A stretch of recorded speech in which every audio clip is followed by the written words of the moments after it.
యోగయుక్తో విశుద్ధాత్మా విజితాత్మా జితేంద్రియ సర్వభూతాత్మా భూతాత్మా కుర్వన్నపి న లిప్యతే. భగవద్గీత కర్మయోగము చూడండి. కర్మయోగి చిత్తమును శుద్ధమునర్చుకొనును.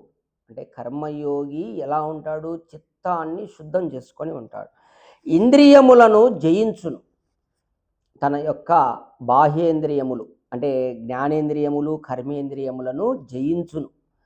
అట్టి యోగి సమస్త ప్రాణులందును పదార్థముల యందును సమముగా వ్యాపించి ఉండి అన్నిటికీ ఆత్మగా ఉండు పరమాత్మను తనలో గుర్తించుచు కర్మలను ఆచరించియు వానిచే బద్ధుడు కాడు, లిప్తుడు కాడు.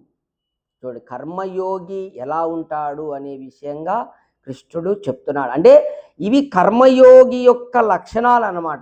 ఈ లక్షణాలు కలిగిన వాడు కర్మయోగి. అంటే అతను అందరి ప్రాణులలో అలాగే జడము చేతనములలో అన్నిటిలో భగవతత్వాన్ని చూస్తాడు. అన్నిటిలో వ్యాపించి ఉన్నటువంటి పరమాత్మతత్వాన్ని చూసి ఆ పరమాత్మతత్వం తనలో ఏ విధంగా ఉందో మిగతా దాటిలో కూడా అలానే ఉంది అనే భావనతో అతను చూస్తూ కర్మలు చేసి ఆ కర్మ బంధనములో పడడు, లిప్తుడు కాడు, దానికి అంటబడడు, వానిచే బద్ధుడు కాడు.